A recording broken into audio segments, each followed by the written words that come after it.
Welcome to our listeners and viewers. Today we're joined by Professor Natasha Wheatley from Princeton University, and we'll be discussing with her latest book.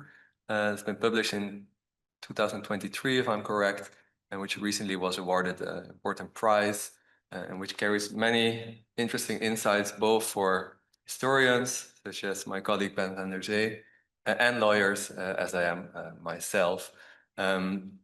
So Ben, why don't you kick this off? Great, yeah, happy to. Thank you so much for joining us. It's such a pleasure to be here. Thank you. I guess it would be good to start with your own origin story a bit for how you came to this topic. In your book's acknowledgments, you mentioned that your interest in the life and death of states and questions of legal personhood and international law really kind of began in the 1990s during public debates about Indigenous sovereignty in Australia. And I was wondering if you could speak a bit about what specific questions these debates raised for you, and how it is that you came to search for and find answers to them in the Habsburg Empire, of all places. I know, improbable, right? Yeah, coming of age in Australia in the 1990s, the biggest political public issue was that of Indigenous land rights. So essentially, in the 1990s, in 1992, we have this landmark High Court decision, the Mabo judgment, which ostensibly, overturned the legal basis of the Australian state. It overruled the idea of terra nullius, on which Australia had been colonized, i.e. that it was a land owned by no one, and recognized for the first time formally that there were people living there with their own system of law when the English colonized the country, with sort of dramatic consequences, of course. So not only was there a legal system there, but that it had survived this initial colonization. And so in wanting to seek some more just settlement with Australia's Indigenous people in that moment, the court did what courts do. Rather than just say, well, we want to do this now, we're going to create a new policy. No, they found a precedent in the past. And so they said, no, these rights actually survived colonialism. They've been here the last 200 years. We just didn't notice, and so, of course, it caused huge public controversy. Sure. But it was so gripping in ways that, I wouldn't have been able to articulate it like this at the time, but essentially it's about the survival of rights through time, about how history affects normativity, about what happens to legal systems in colonization, what the relationship between empire building and indigeneity is, like a lot of very large theoretical questions. And it impressed upon me not only the sort of public importance of these legal questions, like it really sat at the heart of Australian politics and the nature of Australian statehood, but also this sort of completely mythical way in which law understands a problem like this. These huge timescales, that you could sort of discover something that had been lying dormant or hidden from view, according to Western law, for these 2 centuries, and revive it into some sort of life, however sort of emaciated by colonization. And so that really did, I think, in a very deep way, grip my imagination. So the path from that to this book is certainly not a linear one. If I'd stayed with the law and if I'd stayed in Australia, I definitely would have wanted to go and work in that area of law, but I didn't. I took a different path and went to study European history in the States. But I do think that then when I was interested in questions of sovereignty and statehood and historic rights, those questions had lingered for me. I was sort of very alive to them, I think, because of that deep formation in Australia. So it wasn't that I went looking for answers to that in the Habsburg Empire, so much as we do get, I think, often quite formed in a sort of pre-conscious way very early, and we're sort of in this way that it's hard to often reconstruct, picking at certain sorts of deep problems, even as we think we're approaching new topics. Yeah. And so I think it's a bit more of an indirect path like that. Sure. Excellent. Yeah, no, that makes sense. Thank you very much. And could you tell us a bit about what was it about the specific legal and political context of the Habsburg Empire that made it such a generative environment for international legal thought? Yeah, that's a great question. The first thing to say is that, Vienna at 1900, Van der Zee Vienna is this absolute powerhouse for essentially all the disciplines. So this is a pretty well-known story. Karl Schorska's, Politics and Society, Van der Zee Vienna, really made that case, thinking about, of course, Freud and the invention of psychoanalysis, Klimt and Schiele and others in the invention of modern art. You know, you've got Alfred Lewis in the invention of modern architecture, Schoenberg, modern music. Like it is just this extraordinary flowering that happens at this point. And one of the sort of, you could say, larger moves that the book is making is trying to say that law is part of this too. Actually, you have the most sort of avant-garde, high modernist legal thinkers coming out of this world as well, especially in the name and shape of Hans Kelsen, one of the most important legal philosophers, you know, of the 20th century. So in the first instance, I want to sort of establish, you know, not only that the law has a similar sort of revolution in this period that ends up being very consequential, you know, across the 20th century, but to show its sort of interpenetration with these other areas too. So for example, I'm interested in Freud's sort of dialogue with Kelsen, really Kelsen's dialogue with Freud, who would be more accurate. I'm sure Freud went more to Kelsen than the reverse. So that's a sort of a broader context. I do then want to show that these, for specific reasons in the Habsburg lands, these legal questions about the constitutional shape of the empire become really existential political questions. Like they're not abstract or technical ones. They become the form in which the empire's politics are debated. So with the rise of liberalism and nationalism, questions about, you know, different forms of autonomy and rights, you know, come to the forefront and take this constitutional shape. So if you're a nationalist in the Habsburg lands, I mean, you're arguing for national rights in constitutional terms. And so everyone in politics, in the media, as well as in the academy, is arguing about these questions. So that means that no one doubts their importance, and all the sort of ambitious young students are drawn to those areas. Everyone writes something about it, even if that isn't their sort of only wheelhouse. And so it does mean that you have this incredible flowering. So the book focuses on people like Georg Jelinek and Hans Kelsen and his circle, but there are so many other thinkers from the Habsburg lands who really shaped 20th century legal thought. Herr Schlautepacht, Eugen Ehrlich, who's recently been sort of recovered as this key theorist of legal pluralism. So the book does try to give us a sort of contextual explanation for why this ended up being such a generative site for thinking about legal theory. Maybe I jump in on this point because reading this book as a lawyer, I was of course struck by the great detail that in which you recount all these highly legalistic debates among politicians, representatives, parliamentarians. And I was wondering what is it that, to me, it's sort of the relevance of these documents, of these debates is more or less self-evident. But what is it that historians can learn from looking at these kind of highly technical debates at this time? Yeah, that's a good question. I mean, in some ways, one of the first things that the book wants to sort of show is that even if they take a sort of technical form at different points, these debates are about sort of the largest and most vital questions of our public life. You know, they are about the state, you know, and about sovereignty. And, you know, the state is something that historians are interested in too, even if they don't quite often engage with it in the same more conceptual terms, you know, that a jurist might.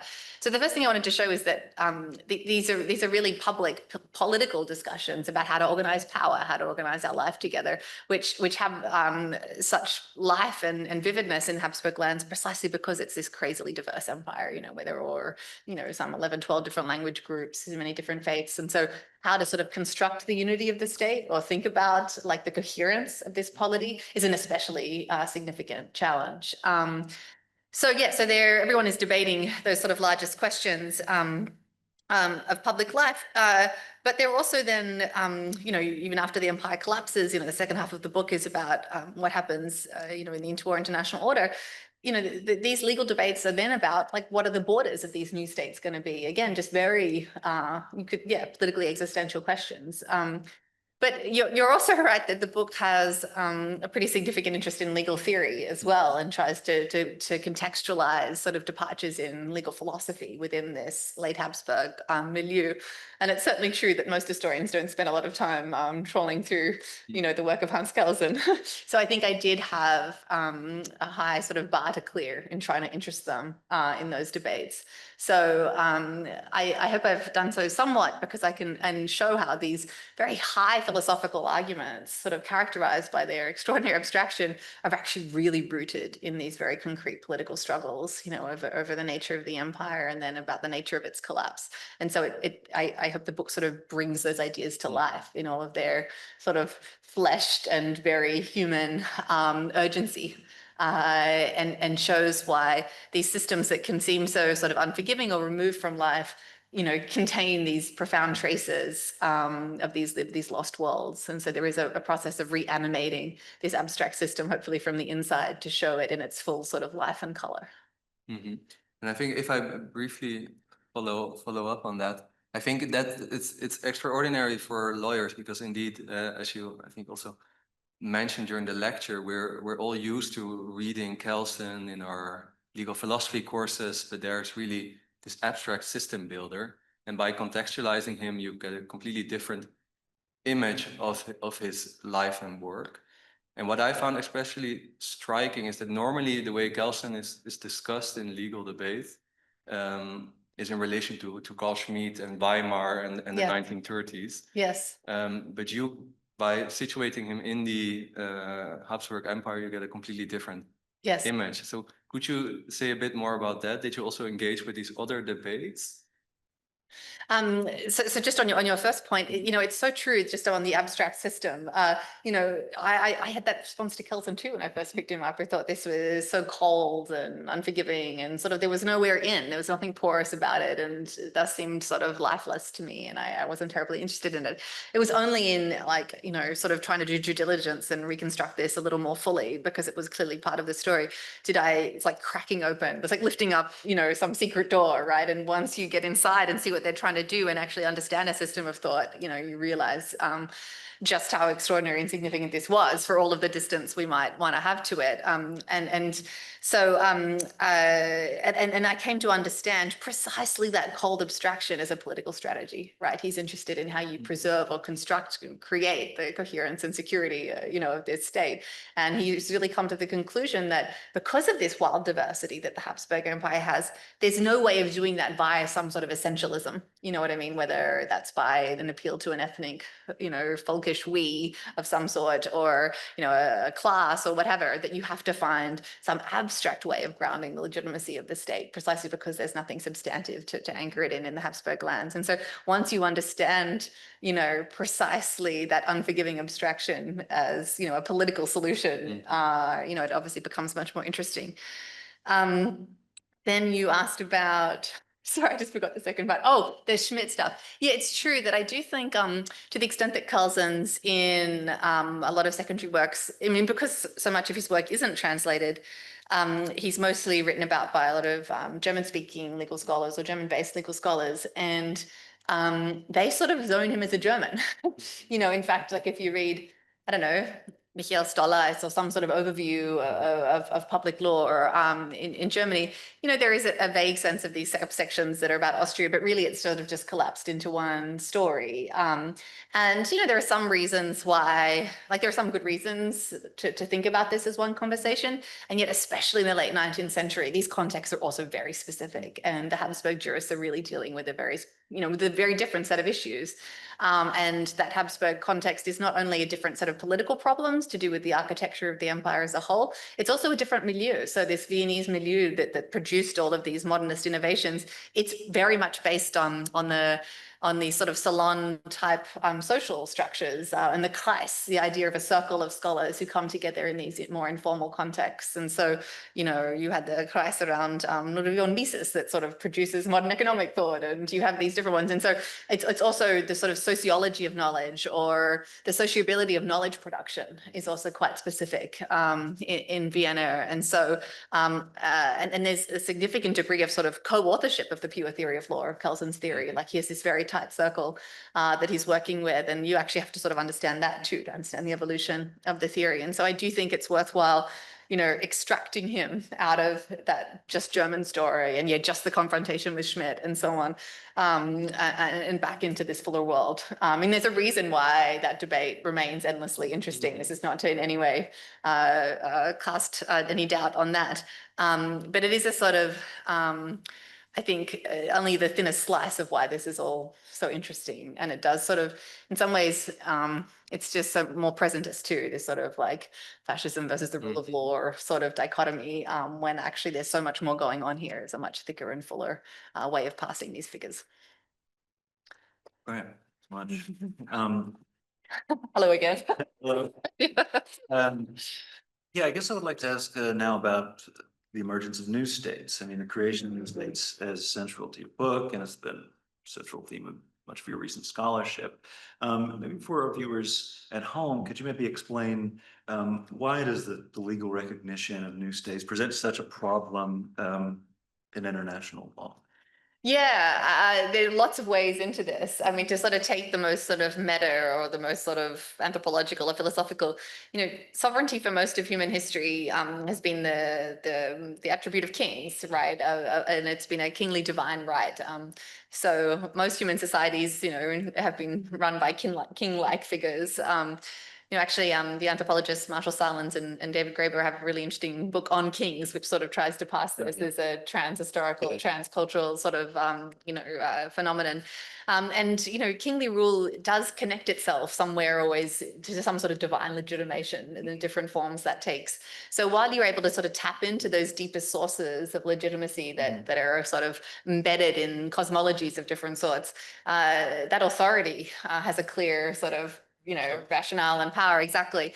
But obviously, in post-French Revolution, in the age of modernity, in the rise of ideas of popular sovereignty and the decline of belief in natural right, you have a different set of questions around the legitimacy of sovereignty. And so essentially, in the 19th century, with the rise of legal positivism, in an attempt to sort of get away from these natural law arguments that just sort of, presume some sort of rational or even divine design to the world, you have an attempt to make law modern and scientific. And part of that is to say that, well, the state makes law. The state is the ultimate law creator, not God, not nature, not reason.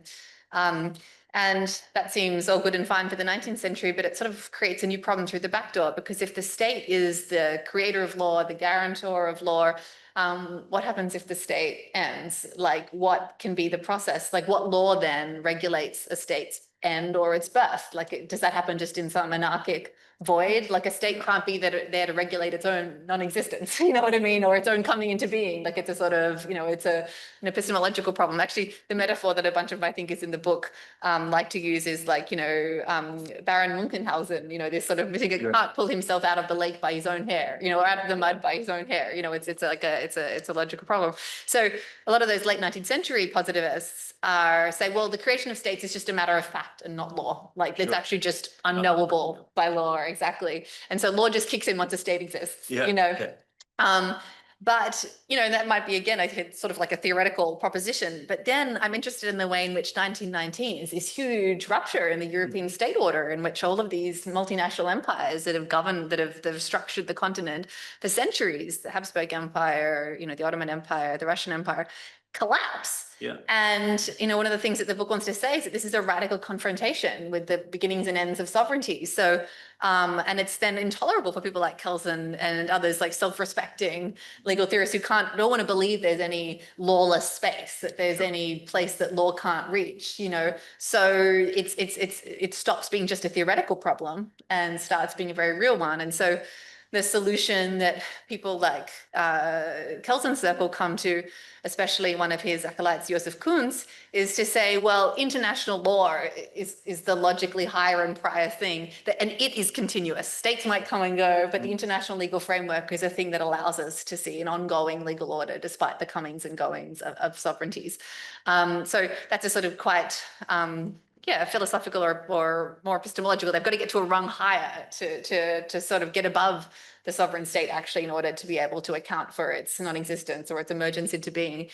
Law has a series of more workmanlike sort of techniques for trying to regulate this, like doctrines of recognition and so on.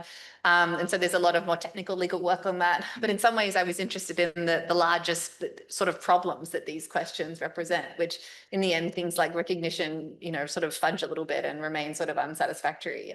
But these things remain a huge issue throughout the 20th century, because then, of course, in the era of decolonization, the question of whether or not these newly independent states have any control over the international legal system into which they are born.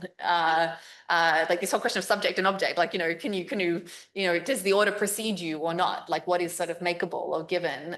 They remain very sort of important structural issues for, the emergence of new states, over the course of the 20th century. So the book really does try and show how the collapse of the empires in Europe sort of begins a legal conversation about new sovereignty, about post-imperial sovereignty that we can see unfolding over the rest of the century. Oh, yeah, absolutely. Thank you. I would just like to dive a bit deeper in sort of the question what your book actually tells us about law, because it seems to me that you tell two stories.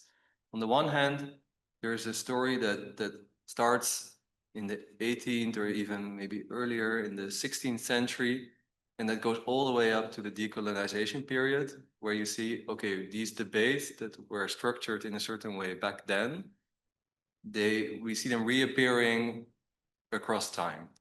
And this way in which law tries to create these continuities and these debates themselves, they change, but they also stay the same.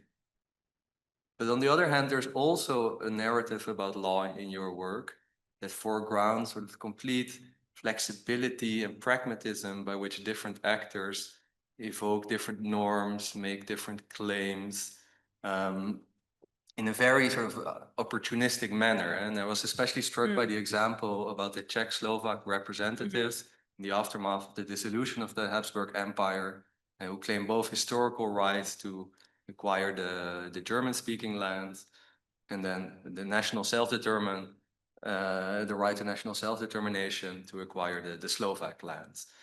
So how would you reconcile these different narratives, and what does this tell us about law as sort of a social practice and a scholarly field? Yeah, wonderful questions. Thank you. So that sort of iterative structure that you're raising, like I'm interested in the way particular sorts of claims get mobilized again and again in these different contexts.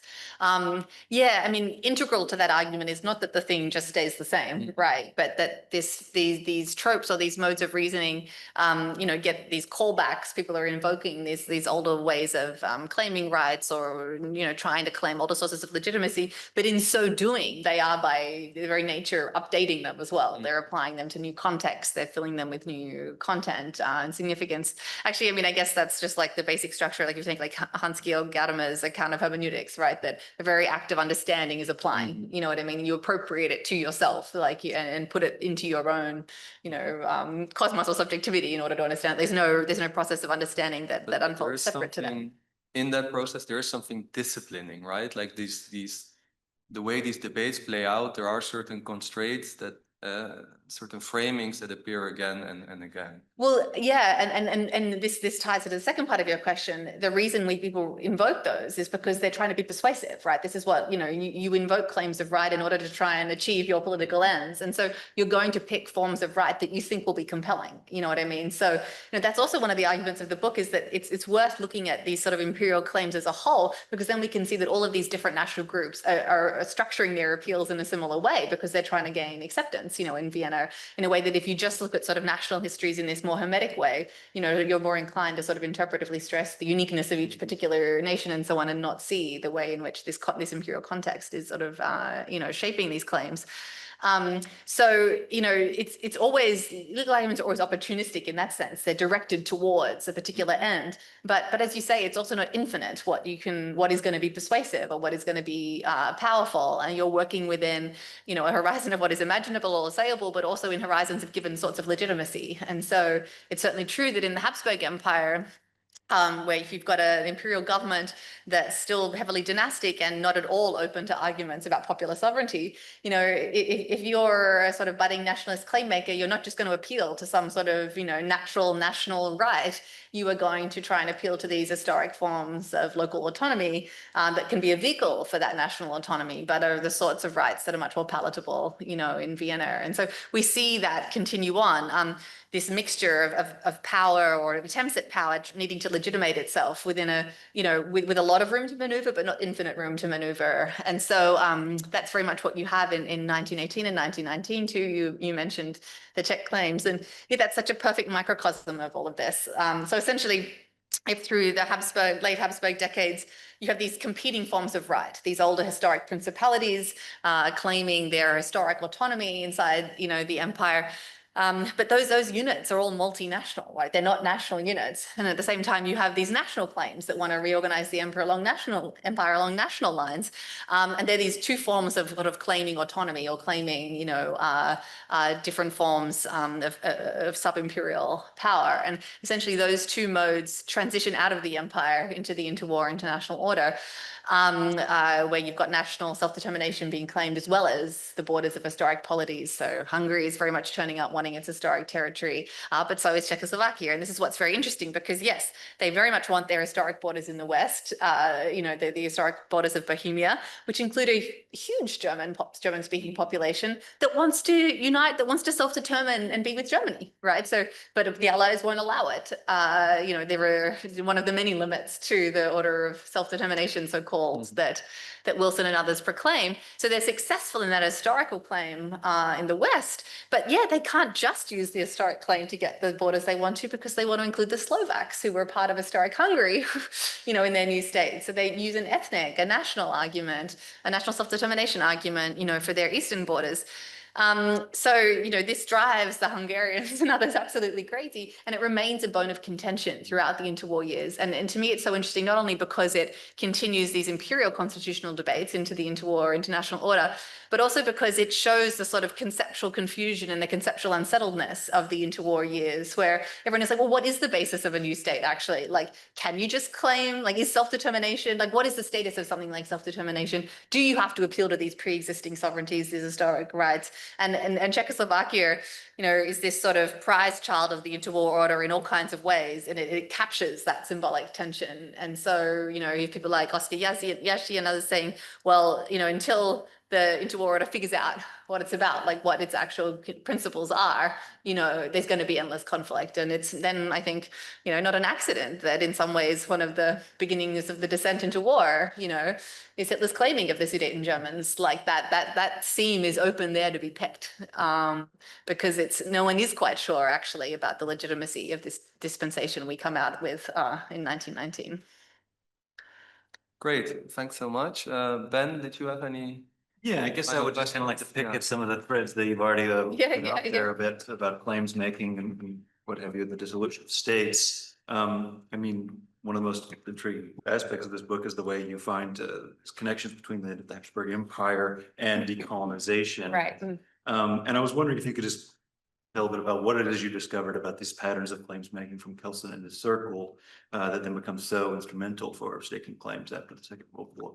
Yeah, it's interesting because I do think there are so many interesting connections to draw between these ends of empire that happen at the end of World War I and the ends of empire that follow World War II.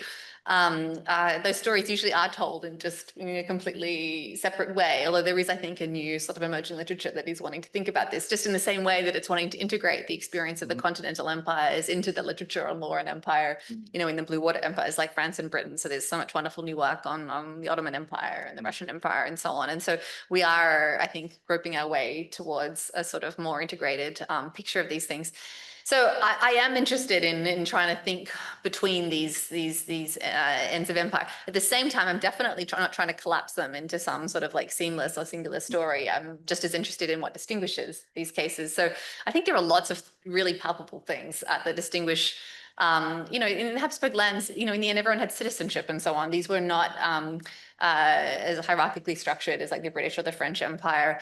You don't have quite this, not the same, economic disparities, not the same sort of racial dispensation of power. But one thing the book wants to argue is that for all of those differences, one thing that you can really clearly trace through from the 1919 moment to the post-World War II decades is this problem, this legal problem of sovereignty after empire. The whole very question of old states and new states as legal propositions.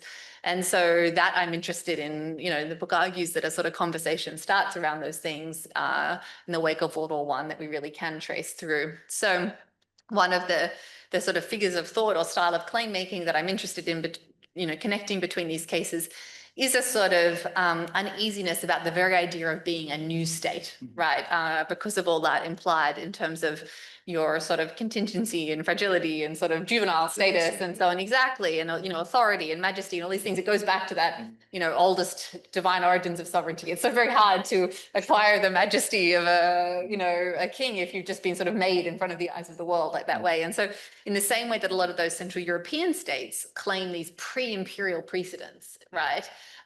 You also find that trope in the post-World War II decades too. So, and ideas of like reversion to sovereignty. So the idea that India or Sri Lanka, for example, were not just new states seeking recognition in a sort of tabula rasa, as though like world history began with colonialism.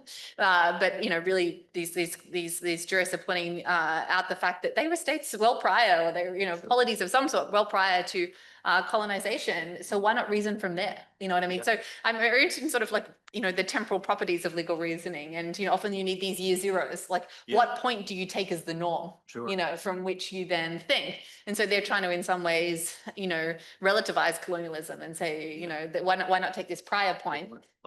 Yeah, exactly. In which case we're just reviving something that already exists. And we're one of the original states, actually, And so these are, in this case, these are more rhetorical moves, but they are attempts to establish, power and authority and legitimacy, or looking, for ways of doing that. Of course, there are lots of good reasons why you don't want to rely on those old forms too. And, a more revolutionary tradition attached to decolonization, it doesn't care so much about those sorts of arguments and just very much wants to, appeal in more natural law sort of way to the rights, of decolonization. So again, I don't want to overstate this argument, but I do, it's a thread that I haven't seen sort of brought out before. So it's, tracing that genealogy to coexist among many others. Yeah, no, it was very inspiring. I haven't seen anything like that either. Well, I think we're running out of time, but I think we had one final question. Because we find it inspiring as early career struggles, not only to hear about all the successes, but also some of the struggles and the unexpected detours that occur in legal or in scholarship generally, because we face them ourselves all the time. Totally. So is there anything you could share about any of the sort of difficulties you faced in putting this book together? Yeah, I mean, first thing to say is it was so hard. So don't let anyone, ever tell you otherwise. Like I was essentially in different ways, work on this for like a decade, and the project was redescribed and reconceptualized so many times. And definitely while I was trying to get it into the shape of a book, I just had long periods where I was like, this is hopeless, there's nothing here, So do know that all of those difficulties, anxieties are just like, I think, inherent parts of the process of actually trying to create something new. That struggle is part of the process of creation. In some ways, the project I sort of began with was thinking about ideas of historical rights, and I wanted to sort of trace them across the 20th century in a much fuller way than I do in this book. So I was interested in the Central European discourses around these things, but I thought I might follow that through Zionism to the Middle East. And I also thought I might try and then think about, Indigenous land rights case in the settler colonies. But as so often happens, I think, especially for historians, I got sort of stuck on the first case, once you actually try and crack open a world, it's so dense and so interesting and so rich. And I just realized there was so much material here that I hadn't seen anyone really use, because actually everyone in the late Habsburg Empire and even through the interwar years is writing about these constitutional questions. And yet no one had seemed to have touched them for 50, 60 years, because everyone after World War II was just focusing on nationalism as the sort of main paradigm for Central European history. And so in some ways, it was a discovery of something new, but it was also returning to a tradition of thought that had actually been very important, at the time. And I also just realized that these historic rights claims were about just the very nature of the state, and so I sort of started in some ways, the project became narrower geographically and temporally in the sense that it was focused more than on Central Europe. But I'd like to think that it also grew more expansive conceptually or theoretically, because it was then really about these largest questions to do with sovereignty and time, which I think might have conceptual resonances in other fields, even if the book doesn't treat them empirically. So I do think it's often like that. You sort of, get stuck somewhere, or you don't, the project doesn't retain its original dimensions or proportions. And, if there are some losses as part of that, there, usually one's made those decisions in pursuit of particular gains too. I will just say that I also, this is something we're of course all talking about this morning, but I did really struggle to, in working between disciplines and trying to find a way to write the book that would keep those different audiences in play, that, wouldn't, trying to convince people who are interested in the theory of the state or legal philosophy or political theory that they should care about the Habsburg Empire. And similarly that, Habsburg historians, should be interested in these larger questions of law and statehood and empire. And so, that's sort of always imperfect. They're always going to be, I think, Marty Koskiniemen is like, oh yeah, what was it? Chapter 2, I had to go move through that pretty quickly. You know what I mean? And similarly, like who finds what interesting is going to vary, and that's fine. In the end, I figured out is like people will have the bits that they find useful, and it's not like everyone has to completely buy into all of the bits. So, but I was invested in trying to show the movement between these different domains, and not just write a sort of history of legal thought or a history of the empire's constitutional struggles, but in fact show, what I call these orders of thought and orders of rule in this sort of interpenetrated, evolution. And so, my point in the book is really about the inseparability of those things, even if, books can get used in all kinds of different ways, and it might be that different audiences want to pick up different bits of it. But yes, I struggled with trying to figure out a way to sort of be sort of multiple versions of myself at once, or for the book to be multiple versions of itself at once. And I think especially with first books, there's a way in which you can almost never be sort of wholly resolved in them as a writer or an author, because they contain all these traces of previous parts of yourself. When you come to revise it into a book, it's like there's this material there that you started writing and thinking about, like what feels like your scholarly infancy, and you've grown and evolved so much intellectually since then. But you can't just sort of abandon that material. If you do that research now, you do it differently, but again, you can't redo it. And so you're sort of working with all these prior, iterations of yourself and prior iterations of the project in ways that means that it is sort of like, more disaggregated and, perhaps less unified. I mean, I fantasize now about, being able to come to a project with some sort of more unified sense of my scholarly voice, but maybe the evolution just keeps continuing. Maybe we should want it to, and that you never actually sort of get to that point where you sit down and write a book as a continuous subject. But I think there is something very particular about that first book, that it is such a struggle sort of in this sort of like psychosociological way, where you're wrestling with different parts of yourself and different versions of yourself, different superseded versions of yourself, as you try and wrestle, the book into shape, which really gives it particular challenges. That sounds very familiar. Yeah. I think Well, we're glad you stuck it out and inspired you to also stick it out. Yes, There absolutely are some should. difficult books, Yes. when it comes to first books. Indeed. No, Indeed. resonating with that. Thank you so much for taking the time to speak with us today. We really appreciate it, and encourage everybody to buy that book. Currently out the back soon. It's not already. It means a lot to me that you read it and enjoyed it and found something to think with there. So thank you to you both.